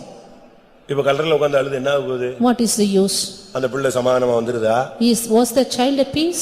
இருந்தது ஒரு பிள்ளை செத்து போச்சு, இனி வேற பிள்ளையும் கிடையாது. Only daughter, no more children. பகல் முழுவதும் இவன் அப்படியே அங்க உட்கார்ந்து அழுவான். சாயங்காலம் 6 மணிக்கு அந்த அம்மா ஒரு விளக்கு எடுத்துட்டு வந்து அதுல வச்சு விளக்கு கொளுத்திட்டு அது அங்க உட்கார்ந்து அழுதுகிட்டே இருக்கும். Whole day the man will be crying and evening the mother will light the lamp and cry. உங்க வீட ஒரு சமாதான ஸ்தலமா மெயின்டைன் பண்ணுங்க. Maintain your house to be a peaceable one. இளைப்பாறுதலா மெயின்டைன் பண்ணுங்க. Maintain it to be a resting place. ஒரு தேவ சமூகமா மெயின்டைன் பண்ணுங்க. Maintain it to be the presence of God. ஒரு ஜெப வீடா மெயின்டைன் பண்ணுங்க. Maintain it to be a prayer house. அது ஒரு விசுவாச வீடு போல மெயின்டைன் பண்ணுங்க. Maintain it to be a faith house. கர்த்தருடைய வீடு போல மெயின்டைன் பண்ணுங்க. Maintain it as the house of God. நீங்கள் நல்ல ஜெபத்துல இருந்தீங்கன்னா If you are in prayer, உங்க வீடுகளுக்குள்ள பிசாசு வராது. devil will not penetrate in. 144ஆம் சங்கீதம் 14ஆம் வசனத்தை பார்க்கும் பொழுது Psalm 144 verse 14. எங்கள் எருதுகள் பலத்தவைகளாக இருக்கும். That our oxen may be strong. சத்துரு உட்புகுதலும் குடியோடி போலவும் இராது. There shall be no breaking in or going எங்கள் out. வீதிகளில் கூக்குரல் உண்டாகாது. And there will be no complaining in our உங்க streets. வீட்ல பிரச்சனையே வரக்கூடாது. There should not be problem in your house. வந்தீங்கன்னா ஒருத்தர் விஷ் பண்ணணும். எப்படி இருந்துச்சு இன்னைக்கு வேலை, எப்படி இருந்துச்சு, நல்லா இருந்துச்சா, ஏன் டல்லா வந்தீங்க, என்ன பிரச்சனை, ரைட் வாங்க உட்காருங்க சாப்பிடுங்க, அது பிரச்சனை இந்த பிரச்சனை அதெல்லாம் ஒரு பிரச்சனை இல்ல. ஏற்ற துணைன்னா என்னது? What is the right help meet? ஏற்ற துணைன்னா என்னது? The right help meet? சோறு பொங்கி போடுவதும் குழம்பு வைத்து கொடுப்பதும் துணி துவைப்போம்மா. Is it just cooking and washing the clothes? அவங்களுடைய துக்கத்துல அவங்களுடைய விழுகையில தடுமாற்றங்கள்ல நீங்க கூட இருக்கணும். Share with your partner in their fall, in their stumbling also. இல்ல மனைவி துக்கமா இருக்காளா? மனைவி துக்கமா இருக்காளா? And is the wife sad? ஏன் அழுகிறாய்? Why are you crying? ஏன் சஞ்சலப்படுகிறாய்? Why are you sad? அந்த எல்கானா அந்த அன்னாளுடைய புருஷன் கேட்டது போல நீங்க பேசி பழகணும். As Hannah's husband asked her, you have to try doing that. என்ன பேசலையா? அப்படி இரு. If they're not speaking, be silent. இப்படிலாம் நீங்க சொல்லி பழக கூடாது. Don't try to live like that. உடனே உங்களுடைய கூடாரத்துல ஒரு சமாதானத்தை கொண்டு வாங்க. அப்பதான் தெய்வம் அந்த இடத்துல இருக்க முடியும். இல்லனா அவர் வெளியே போய்டுவாரு. Soon bring in peace in your tabernacle, then the Lord should be there. ஊழியக்காரங்க வாங்க வாங்கன்னு சொல்றீங்க. You all the time say you come. Bible என்ன சொல்லுகிறது? But what is the Bible? ஒரு வீட்டுக்கு போங்க. You go to your house. அந்த வீட்டை வாழ்த்துங்கள். You should wish it. அந்த வீட்டில் And in that house, சமாதான பாத்திரன் ஒருவன் உள்ளே இருந்தால் நீ சொன்ன வாக்குத்தத்தம் அங்கே பலிக்கும். if there be a vessel of peace, then your promise will prosper. இல்லாவிட்டால் நீ உன் கூடயே அது திரும்பி வந்துரும்னு பைபிள் சொல்லுது. If not, that promise will return with you. அப்ப ஊழியக்காரன் வந்து உன் வீட்ல ஆசீர்வதிச்சிட்டு திரும்பி போகும்போது அதே தூக்கிட்டு போயிட்டா என்ன அர்த்தம்? Therefore the children of God, servants of God, coming blessing your family, return with the blessing. அடுத்த வாரம் வந்து சாட்சி சொல்லுவாங்க நம்ம ஆளுங்க சில விளக்கம் தெளிவில்லாத ஆளுங்க. கர்த்தருக்கு ஸ்தோத்திரம், பாஸ்டர் வந்து ஜெபித்தார், எனக்கு சுகமே ஆகவில்லை. இதுக்கு சாட்சி உனக்கு மைக்கு? And next week they'll come and testify saying pastor came and prayed, there was no healing at all. நான் எதுக்கு சொல்றேன்? Why I tell you? சமாதான காரணரா நீ இருந்தேன்னா நான் சொன்ன வாக்குத்தத்தம் பலிக்கும். If you be a man of peace, the promise will prosper. Visiting உடைய பர்பஸ் என்ன? What is the purpose of visiting? வாசிங்க. மத்தேயு 10:12. Matthew 10:12. ஒரு வீட்டுக்குள் பிரவேசிக்கும்போது அதை வாழ்த்துங்கள். அந்த வீடு பாத்திரமாயிருந்தால் நீங்கள் கூறின சமாதானம் அவர்கள் மேல் வரக்கடவது. அபாத்திரமாயிருந்தால் நீங்கள் கூறின சமாதானம் உங்களிடத்திற்கு திரும்ப கடவது. அடுத்த சுவிசேஷத்துக்கு போங்க. அடுத்த சுவிசேஷம், சமாதான பாத்திரன் உள்ளே இருந்தால். இது வீட்டுல பிரவேசிக்கும் போது வாழ்த்துங்கள், அந்த வீடு பாத்திரம். இன்னொரு சுவிசேஷம் லூக்கா 10:6. ஒரு வீட்டில் பிரவேசிக்கிற போது அந்த வீட்டுக்கு சமாதானம் உண்டாகுவதென்று முதலாவது சொல்லுங்கள். சமாதான பாத்திரன் அங்கே இருந்தால், அந்த வீடு சமாதானமா இருக்கிறது மாத்திரமல்ல, அந்த வீட்டுல இருக்கிறவன் சமாதானமா பாத்திரனா இருந்தால் நீங்கள் கூறின சமாதானம் அவனிடத்தில் தங்கும். இல்லாதிருந்தால் அது உங்களிடத்திற்கு திரும்பி வரும். அவ்வளவுதான். பாஸ்டர் ஒரு 15 வாக்குத்தத்தம் சொல்லி ஜெபிச்சிட்டு திரும்பி போவாரு, 15 அவர் பின்னாலேயே ஃபெய்த்தோமுக்கு போயிடும். And if you are not worthy of peace, pastor will tell 15 promise and then நீ சமாதானத்தை மெயின்டைன் பண்ணி நீ சமாதான புருஷனாக மனைவியாக வீட்ல இருந்தீனாதான் இந்த பாஸ்டர் வந்து சொல்றதெல்லாம் அங்க அப்படியே பிரேக் ஆகும். Only if you are a man of peace and maintain peace in your family, the promises will prosper in your house. அடுத்து 4ஆம் சங்கீதம் 8ஆம் வசனம். Next Psalm 4. உன் படுக்கையில் சமாதானம். Peace in your bed. ஒரு சிலர் உட்கார்ந்து இருக்கும்போதே தூங்கிடுவாங்க, அவங்களுக்கு படுக்கணும்னு அவசியம் இல்ல. Some when they sit itself sleep, they don't want to lie down. ஒரு சிலருக்கு தூக்கமே வரலன்னு புரண்டு படுத்து கடைசில தூக்க மாத்திரை அடிச்சிட்டு தான் படுக்கறாங்க. Some finally roll on their beds and finally have the sleeping pills. அப்படியும் தூக்க மாத்திரை கொடுத்து தூங்காம வீட்ல எழுந்து சண்டை போடுறவங்கள பத்தி பேரண்ட்ஸ் வந்து சொல்றாங்க. And even parents come and tell of the people who don't sleep and pick up over. சமாதானத்தோட படுத்துக்கொண்டு நான் நித்திரை செய்வேன், கர்த்தாவே நீர் ஒருவரே என்னை சுகமாய் தங்க பண்ணுகிறீர். I will both lay me down in peace, for thou Lord only makest me dwell in safety. உங்க எத்தனை பேருக்கு சமாதானமா தூங்குறீங்க? How many of you sleep in peace? நைட்லாம் தூக்கம் இல்லமாங்க. They say all night no sleep. தூக்கம் இல்லையா? எலும்பி முழங்கால் நின்று தூக்கம் வந்துரும். Be on your knees, you will have sleep. நல்லா உட்கார்ந்து ஸ்தோத்திரம் பண்ணு, டைம் கிடைச்சு. ஒரு சிலர் சொல்றாங்க இந்த பிள்ளை வந்து நைட் எல்லாம் தூங்குறதே இல்ல, ஐயோ இந்த பிள்ளை பெற்றதுல இருந்து நான் கஷ்டப்படுறேன். ரைட்டு, நல்லது, நீ உனக்கு விழித்திருந்து ஜெபிக்கிற ஆவி இல்ல, இப்ப ட்ரைனிங் கொடுக்கறாரு. Some say my child is not sleeping all through the night, therefore I cannot sleep. Now God is training you to watch through the night. உன்னுடைய படுக்கையில் ஒரு சமாதானம் தேவை. You need peace in your bed. ஒரு 10 நிமிஷம் படுத்தாலும் உனக்கு deep sleep, ஒரு இளைப்பாறுதலா இருக்கணும். இத விட்டுட்டு படுத்த உடனே சொப்பனம் பார்த்து, கெட்ட சொப்பனம் பார்த்து, எருமை மாடை பார்த்து, ஐயோ நம்ம ஆள் பண்ற சேட்டைகள் எவ்வளவு இருக்கு. Even 10 minutes of sleep should be a sleep at rest, and you should have no bad dreams. படுத்துட்டியா? ஆவிக்குள்ளாக பரலோக தரிசனத்தை பாரு. Soon as you lie down, you should see heavenly visions. தேவ சித்தத்தை விளங்கிக்கொள்ளு. You understand the will of God. ஒரு நாள் ஒரு 2-3 விசுவாசி வந்தான்னு சொல்லி என் ரூம்ல உள் ரூம்ல படுக்க வச்சிட்டேன். One day 2-3 believers came, therefore I asked him to sleep in the inner chamber. படுத்து அவங்க படுத்து ஒரு 10 நிமிஷம் இருக்கும், நான் படுத்துட்டு எதுக்கோ ஜெபிச்சிட்டு உட்கார்ந்துட்டு அப்படியே இருந்தேன். திடீர்னு பார்த்தா இந்த ஆள் கத்திட்டான். Within 10 minutes of that, suddenly that man started to scream. அட இப்ப நான் உள்ள படுக்க வச்சேன், அதுக்குள்ள கத்திட்டான். 3 பேர்ல ஒரு ஆள் கத்திட்டான். Why is he screaming like this? Just now he slept. ஒரே தட்டுல எல்லா சுவிட்சையும் போட்டேன் நான். And I put all the switches. படபடன்னு நினைச்சிட்டு ஒன்னு வந்து அமிக்கிடுச்சுனா, நான் சொன்னேன் என் ரூமுக்குள்ள ஒண்ணே விட்டதனால அதுவும் வந்துருச்சு போல இருக்கடா. He saying something came and pressed me. I told because I gave place, he also came. இத்தனை வருஷம் நான் இந்த ரூம்ல தான் இருக்கேன், ஒண்ணு என்னைய அமுக்கவும் இல்ல, உள்ளேயும் வரல. ஒன்னையே படுக்க வச்சு சரி பாவம்னு விட்டா நீ யாரையோ கூட்டி வந்துட்டியா அதுக்குள்ள. So many years together I am sleeping in this room, no problem at all. உங்க படுக்கையில உங்களுக்கு சமாதானம் இருக்கா? And do you have peace in your bed? இளைப்பாறுதலா நீங்க தூங்குறீங்களா? Are you sleeping with rest? உனக்கு மனசுல தான் சஞ்சலங்கள், தவிப்புகள், தூக்கம் இல்லாம வேதனைப்பட்டு நாளைக்கு உள்ள பிரச்சனை என்ன சாந்திக்கணும்? நீ சமாதானமா இரு, கர்த்தர் உன்னோடு இருக்கிறார். Or are you restless and peaceless in your sleeping bed, and then you be at peace, God is with you. சாட்சிகள் நேரம் இழுத்தபடினால் பிரசங்கத்தின் நேரம் அதிகரிக்கப்படுகிறது. Because I gave greater time for testimony, the message time is also being increased. சென்னையில எல்லாம் பேர் சொன்னாதாங்க வாசிப்போம். சென்னையில எல்லாம் பேர் சொன்னா வாசிப்போம். In Chennai, if we tell the names, they come. அப்படியானாலும் என்ன சொல்றீங்கன்னு முதல்ல content கேட்டுக்குவோம். And in the beginning itself, we'll ask, what are you going to tell? இல்லன்னு சொன்னா இவங்களை விட்டுட்டா இவங்க ஒன்னு ரெண்டு பேர் பிரசங்கம் பண்ணிடுவாங்க. ஒன்னு ரெண்டு பேருக்கு பஸ்ஸில் ஏறினேன், 8:35க்கு பஸ்ஸை விட்டு இறங்கினேன், 8:37க்கு அங்க இருந்து நடந்தேன்னா திருப்பி 8:37க்கு வந்துட்டு 10:37க்கு வர்றதுக்குள்ள 2 மணி நேரம் ஆயிடும். Else some of the people will give messages and long things about their run. சாட்சி ஆகமம். And testimony is a book. Bible அப்படி சொல்லிருக்கு. And that is what is test in the Bible. சாட்சி ஆகமத்தை கட்டி வேதத்தை அதில் முத்திரையிடு. And build up the book of testimony and seal it up. அதனால கொஞ்சம் ஒரு எக்ஸ்ட்ரா ஒரு 10 or 15 minutes போய் தான் ஆகணும். Therefore I have to நான் take, இப்படியே விட்டுட்டேன்னா நீ வேற இதெல்லாம் எல்லாம் பிரச்சனை ஆயிடுவே. I have to take at least 10 minutes extra or else there will be a problem. உன்னுடைய படுக்கையில் உனக்கு சமாதானம். Sleep in your bed. நீ படுத்தீனா ஒரு இளைப்பாறுதலோடு தூங்கணும். Peace in your sleep. கர்த்தர் தனக்கு பிரியமானவனுக்கு நித்திரை அளிக்கிறார் அல்ல, நித்திரையில் இன்பம் அளிக்கிறார். Unto the beloved the Lord giveth sleep.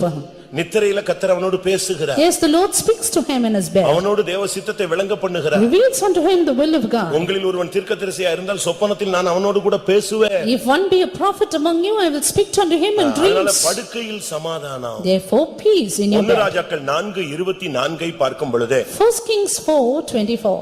உங்களை சுற்றி சமாதானம் இருக்கும். And peace around. வாசியுங்கள். 1 ராஜாக்கள் 4:24. நதிக்கு இப்புறத்தில் இருக்கிற திப்சா முதற்கொண்டு ஆசா மட்டுமுள்ள எல்லாவற்றையும் நதிக்கு இப்புறத்தில் உள்ள சகல ராஜாக்களையும் ஆண்டு வந்தான்.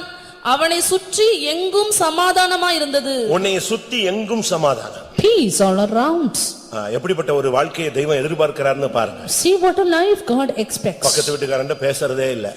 Near neighboring people do not speak at திருப்பி எப்படி all. பரலோகம் போறது? Then how to go to heaven? எல்லாத்தையும் பேசு. Speak with all. உன்னை முட்டாள்னு சொல்லட்டும் பரவாயில்ல. They may call you a fool, it's okay.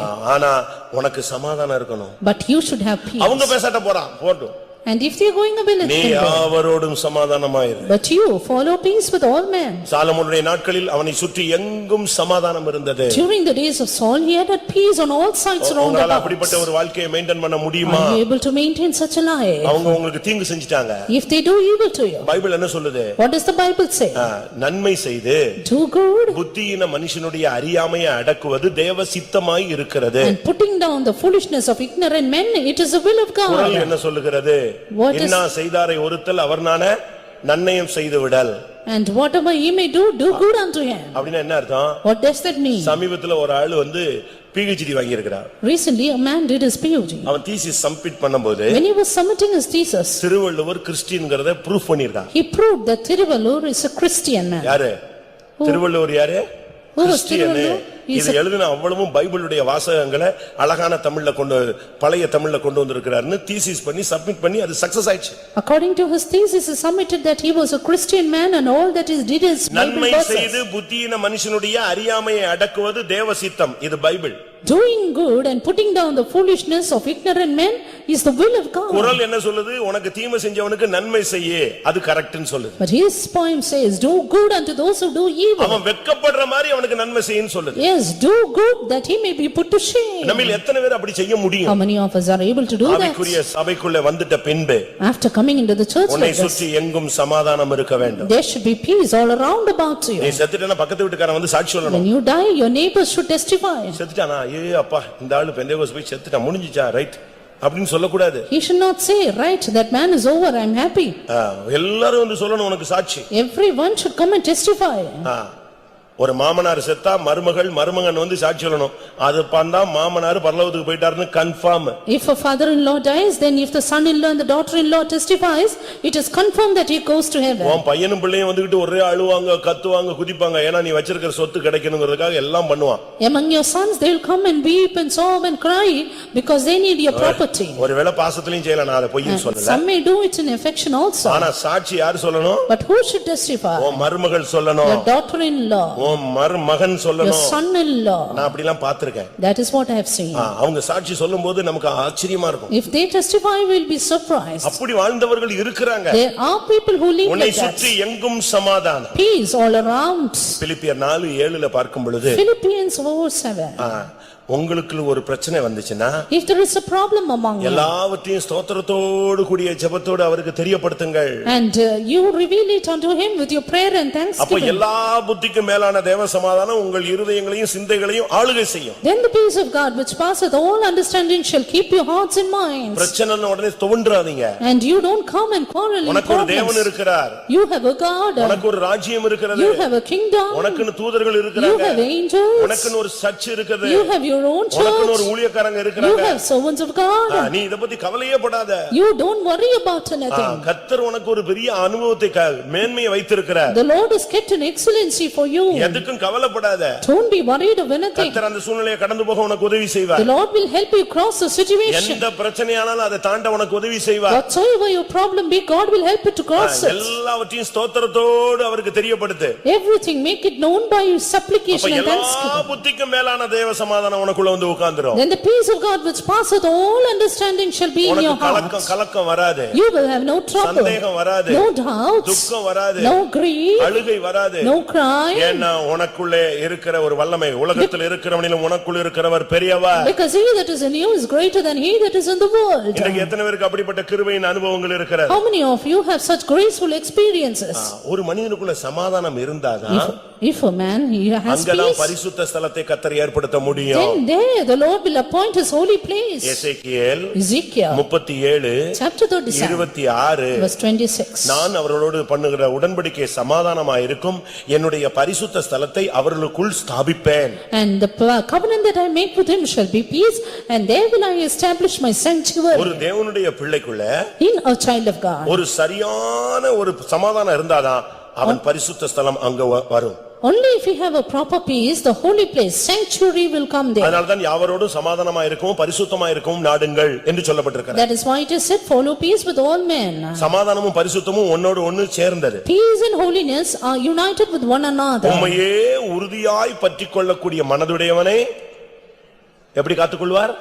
பூரண சமாதானத்தோடு காத்துக்கொள்வார். And perfect peace shall be with a man whose mind is stayed on thee. ஏசாயா 26:3 சொல்லி இருக்குது, உம்மையே உறுதியாய் பற்றிக்கொண்டான், அப்படினால அவனுக்கு பூரண சமாதானத்தை காத்துக்கொள்கிறீர். His mind is stayed on thee, therefore he will have perfect peace. இதுதான் சமாதானமான வாழ்க்கை. This is a peaceable life. நான் இப்ப ஒரு 11 காரியம் சொன்னேன். I have told you 11 points. இந்த 11 இந்த உலக வாழ்க்கையில் உனக்கும் எனக்கும் maintain ஆயிருந்தால், All the 11 points, if they are made clear for you and me in this world. அப்பதான் 12வது ஒரு பாயிண்ட் இருக்கு. 12th, there is another point. உன்னுடைய முடிவு சமாதானமா. Your end shall be peace. இந்த ஏதாவது கோளாறு ஆயிடுச்சு, முடிவு இழுபறிதான். If there is a problem in any of this, the end cannot be at peace. சங்கீதம் 37:37 என்ன சொல்லுகிறது? Psalm 37:37. வேதம் என்ன சொல்லுகிறது? What does the Bible say? செம்மையானவனை பார்த்திரு, Mark the upright man. உத்தமனை பார்த்திரு, Behold the அந்த upright. மனுஷனுடைய முடிவு மரணம், சமாதானம். For the end of that man is peace. உங்களுடைய எத்தனை பேருடைய முடிவு சமாதானமா இருக்கணும்னு ஆசைப்படுறீங்க? How many of you want your end to be at peace? பூரண சமாதானத்தோட உன்னுடைய வாழ்க்கை முடியணும்னு ஆசைப்பட்டீனா, If you decide to end your life with perfect இந்த peace 11 விதமான சமாதானத்தை நீங்க பற்றிக்கொள்ளணும். and hold on to the 11 kinds of இதுல peace. ஒன்னு மிஸ் ஆயிடுச்சுனாலும் சாவுல பிரச்சனை தான். Even if you miss one, you will have problem in your death. சாவுல வந்துருவான். He will come into your death. ஆபிரகாமுடைய வாழ்க்கையில In the life of Abraham, அவனுக்கு சின்ன சின்ன பிரச்சனைகள் இருந்துகிட்டே இருந்துச்சு. he had little conflicts. அவனால இஸ்மவேலை விட முடியல. He could not leave Ishmael. இப்படி பல பிரச்சனைகள் Many இருந்ததுனால problems like that. நீங்க பாருங்க, டெத்ல பாருங்க, இஸ்மவேல் வந்துட்டான். At his time of death, Ishmael came. எப்படி இருக்கும்? How will it be? ஒரு விசுவாச வீரனுடைய முடிவுல யார் வந்து நிக்கிறா? ஈசாக்கு வந்து நிக்கிறான், இஸ்மவேலும் நிக்கிறான். At the death of the hero of faith, we see Ishmael and Isaac there. உன் மரணத்துல தேவதூதர்களும் பிசாசும் ரெண்டு வந்து நிக்க கூடாது. ஒரேதான், தேவதூதர்கள் வந்து உன்னை கூட்டி போற மாதிரி இருக்கணும். At your death, the angel of God and devils should not come and stand, only angels. பெரிய பெரிய ஆளுங்க எல்லாம் சாகும்போது ஐயோ பிசாசு வருதுன்னு கத்தி கூச்சல் போட்டு கத்தி உருண்டு இருக்காங்க. Great people, when they are at the point of death, they roll saying the devils are coming. நீ கண்ணை மூடும்போது தேவதூதர்கள் வரணும். But you, when you close your eyes, வானம் angels should come. திறந்திருக்கிறதை உன்னதமானுடைய வலது பாரசத்தில் மனுஷகுமாரன் நிற்கிறதையும் காண்கிறேன் என்று அந்த கல்லறையின் நடுவிலே ஸ்தேவான் சொன்னது போல நீ சொல்ல வேண்டும். As Stephen said among the stoning to death that he saw heavens open and God sitting at the right hand of the Father. உன்னுடைய முடிவு இந்த பூமியிலே சமாதானமாய் இருக்கும். Your end should be at peace. அப்படியானால் If then பரலோக ராஜ்யமாகிய அந்த இளைப்பாறும் சாலம் அது ஒரு சமாதானம், அதுக்குள் நீ போவாய். that resting place which is the kingdom of heaven, you can get into it. நேர்மையாய் நடந்தவர்கள் தங்கள் சமாதானத்துக்குள் பிரவேசித்து தங்கள் படுக்கைகளில் இளைப்பாறுகிறார்கள். And they who walk uprightly shall enter into peace பரலோக and rest ராஜ்யம் in their beds. சமாதானமான ஒரு இளைப்பாறும் தேசம். Kingdom of heaven is a place of rest. எத்தனை பேருக்கு இப்படிப்பட்ட சமாதானம் How தேவை? many of you need the space? சமாதானம் இல்லைன்னா No peace, பரிசுத்தம் இல்லை. no நான் holiness. திரும்பவும் சொல்றேன், I am repeating again. நீங்க உங்க குடும்பத்துல பிரிவினைகளுக்கு பல காரணங்கள் சொல்லலாம், நியாயமான காரணங்களா இருக்கலாம், அது உண்மையா இருக்கலாம். ஆனா சமாதானம் இல்லாத இடத்துல பரிசுத்தம் கேள்விக்குறிதான். You may say many just things and fact too, but if you have no peace, then no holiness. ஒரே ஒரு வசனம், One verse. 1 தெசலோனிக்கேயர் 5:23. 1 Thessalonians 5:23. சமாதானத்தின் தேவன் தாமே உங்களை முற்றிலும் பரிசுத்தமாக்குவாராக. உங்கள் ஆவி, ஆத்துமா, சரீரம் முழுவதும் நம்முடைய கர்த்தராகிய இயேசு கிறிஸ்து வரும்போது குற்றமற்றதாய் இருக்கும்படி காக்கப்படுவதாக. சமாதானத்தின் தேவன்தான் நம்மை முற்றிலும் பரிசுத்தமாக்க முடியும். God of peace shall sanctify us wholly. எல்லாரும் கண்களை மூடுவோம். Let's close our eyes. இன்றைக்கு கர்த்தர் உனக்கு சகலவிதமான சமாதானத்தை கொடுக்க வாஞ்சிக்கிறார். Right today, God wants to give you the peace by all means. சமாதானத்தின் கர்த்தர் தாமே எப்பொழுதும் சகல விதத்திலும் உங்களுக்கு சமாதானத்தை தந்தருளுவாராக. May the God of peace grant you peace at all means always. இப்பமே நீங்க முடிவெடுத்துக்கோங்க ஒப்புரவாக. Right now, take a decision of being reconciled. 7 தரம் முகங்குப்புல விழலாமா, இல்ல இன்னும் கொஞ்சம் தூரத்துல இருந்தே விழுந்து போயிடலாமா, உடனே நம்ம போய் காலை கழுவிடலாமா, மன்னிப்பு கேட்டலாமா, எல்லாம் முடிவெடுத்துருங்க. Whether you should want to cling at your feet, at the feet or make obeisance, make your decision. ஃபாரின்ல பாஸ்டர் டான் ஊழியம் செய்த காலங்களில In the days when Pastor Don ministered in foreign countries, ஒரு நாட்டுல இருந்து ஒரு சகோதரன் போன் பண்ணாரா, one day a brother called up என்னோட வீட்ல இப்படி பிரச்சனைன்னு சொல்லி, and saying there are problems in my family. அவர் சர்ச்சில் நான் ஜெபிக்கிறேன்னு சொல்லி விட்டார். Then he said I'll pray and he left திருப்பி it. 2-3 ட்ரிப் அவர் போன் பண்ணி இருக்கிறார். 3 or 4 times he called up. அதுக்கு பிறகு அவரும் விட்டுட்டார். Then he also left it. அதுக்கு பிறகு இவரும் போகல, விசாரிக்கல. He did not go and inquire for அந்த him. ஃபேமிலி டோட்டலா ஃபெட் அப் ஆயிட்டாங்க. But the family was entirely fed up சுத்தமா டவுன் ஆயிட்டாங்க. and entirely put down. கூட்டத்துக்கு வரல. They did not attend the அதுக்கு பிறகு meetings. கான்டாக்ட் பண்ணவே இல்ல. Finally no contact. சுத்தமா ஒதுங்கிட்டாங்க. They completely went கொஞ்ச out. நாள் கழிச்சு தான் இவருக்கு அது தெரிய வந்தது. After some days he came to know அப்பதான் that. ஞாபகத்துல வந்துச்சு, ஐயோ அவங்க ஜெபம் பண்ணாங்களே, போன் பண்ணாங்களே, மிஸ் பண்ணிட்டோமே அப்படின்னு. Then he was reminded that they called up and I could not pray for them. கடைசில இவர் தேடி போனாராம். அந்த நாடு இவருக்கு ரொம்ப டிஸ்டன்ஸ், திருப்பி அவங்கள தேடி போனார். Finally he went and seek out for them even after they are in a long distance away. அங்க போன போது When he went there, அவங்க ரிசீவே பண்ணலையா, they did not receive him. வீட்டுக்குள்ள ஏத்துக்கவே இல்லையா. They did not accept him into the அப்ப house. இவர் சாரி கேட்டுட்டு உள்ள போனாரா. He asked for pardon and went inside. உள்ள வந்த உடனே சரி உட்கார்ந்தாரு. Then he sat there. அவங்க பேசவே இல்ல. They did not speak. இவர் என்னெல்லாமோ பேசி கேட்டு பார்த்தாரு. அவங்க நாங்கலாம் போன் பண்ணல, நீங்க ரெஸ்பான்ஸ் இல்ல, விட்டுருங்க. அதை பத்தி ஏன் இப்ப இத்தனை நாள் கழிச்சு வந்து பேசுறீங்க. He tried to inquire for them, but they said, I called you and told you the other day, but you did not inquire. அதிகமா காயப்பட்டிருக்காங்கறத புரிஞ்சிட்டு, and he understood they are wounded much. இவர் நேரா கிச்சன் போனாரா. And he straight went to the kitchen. அவங்க பாத்துக்கிட்டே இருந்தாங்களா, என்னடா திடீர்னு இவர் கிச்சனுக்கு போக ஆரம்பிச்சாரு. They were looking as to why pastor went to the kitchen. அங்க ஒரு பேசன் எடுத்து தண்ணியோட வந்தாரா. He took a basin of water and came. இவங்களுக்கு ஒண்ணுமே புரியல. They did not understand. அவங்க பாட்டுக்கு உட்கார்ந்திருந்தாங்க. And they were sitting just like that. என்னதுக்கு இவர் பேசன்ல தண்ணி தூக்கிட்டு வராரு. Why is he bringing the basin of water? நேரா வந்து அந்த சகோதரன் கால் கிட்ட கொண்டு போய் வச்சி காலை கழுவுனார். Straight kept it at the feet of the brother and washed his feet. சகோதரனே, நான் செஞ்சது தவறுதான். Brother, what I did is wrong. நான் மற்ற ஊழியத்துல கவனம் செலுத்தினேன், உங்களை யோசிக்கல. I was interested in other ministries, I did not think about என்னுடைய it. செயல் உங்களை ரொம்ப காயப்படுத்திருச்சு. My activity has wounded you much. நீங்க நித்திய ஜீவனையே விட்டுருவீங்க போல தெரியும். I think you will leave eternal life. அதுக்கு நான் தான் காரணம். And I will be the cause. தயவு செய்து என்னை மன்னிச்சிரு. Please forgive me. இவர் காலை கழுவ ஆரம்பிச்ச உடனே அந்த சகோதரன் ஓன்னு அழுதுட்டான். When he clung their feet, that brother started to weep. திருப்பி ரெண்டு பேரும் ஒப்புரவானாங்க. Again both of them reconciled. இதுதான் நம்முடைய மார்க்கம். This is our religion. இல்ல நான் பெரியவன், நான் அவன் இவன், நான் போய் என்னதுக்கு கேட்கணும், இவன் போய் நீ தாழ்த்திட்டேன்னா கிருபை உனக்கு நிரம்பி கொட்டிடும். If you say, I am great, I am this and that, then nothing, no kind of remedy. But if you humble, grace will come down. எனக்கு சகலவிதமான சமாதானம் வேணும்னு சொல்றவங்க கண்ணை மூடி முழங்கால் போடுங்க. Those who want peace, by all means, please close your eyes and be on your knees. சமாதானத்தின் கர்த்தர் தாமே உங்களுக்கு சகலவிதத்திலும் சமாதானத்தை கர்த்தர் தந்தருளுவாராக. May the God of peace grant you peace by all means. எத்தனை பேருக்கு அந்த சமாதானம் வேணும்? How many of you desire this? இந்த சமாதானத்தினுடைய இன்னொரு பெயர் என் சமாதானம் என்று இயேசு சொன்னார். Another name of this peace is Jesus said, my peace. இயேசுவே உம்முடைய சமாதானம் எனக்கு வேணும்னு சொல்றவங்க உங்களுடைய வலது கரத்தை உயர்த்துங்கள். Those who say, Jesus, I need your peace, lift your right hand. இயேசுவின் சமாதானத்துல 12 விதமான கிளைகள் இருக்கிறது. There are 12 kinds of branches in the peace of the Lord. சமாதானம் ஒரு ஜீவ விருட்சம். Peace is a tree of life.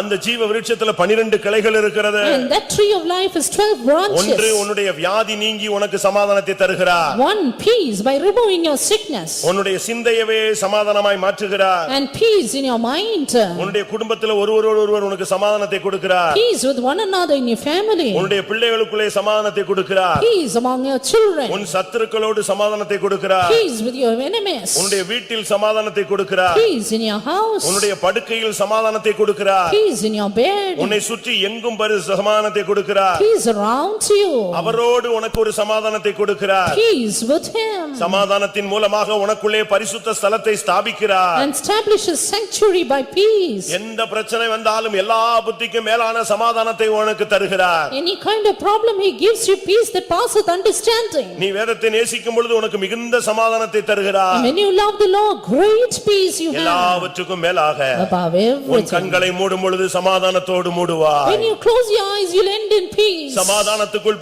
பிரவேசித்து உன் படுக்கையில் இளைப்பாறுவாய். You will enter into peace and rest in your பிதாவின் beds. ராஜ்யம் சமாதானத்தின் ராஜ்யம். Kingdom of the Father is a kingdom of இன்றைக்கு peace. எத்தனை பேருக்கு அந்த சமாதானம் தேவை? How many need that peace today? தெய்வமே உம்முடைய சமாதானத்தினால் என்னை நிரப்புன்னு சொல்றவங்க உம்முடைய வலது கரத்தை உயர்த்துங்கள்.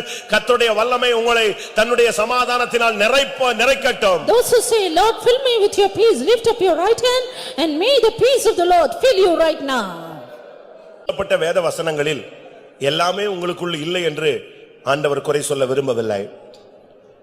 ஒரு சில காரியங்கள் குறைவாக இருக்கலாம். சில காரியங்களில் உங்களில் அந்த சமாதானத்தை மெயின்டைன் பண்ண முடியாமல் இருக்கலாம். இன்றைக்கு கர்த்தர் அதை உனக்கு தரப்போகிறார்.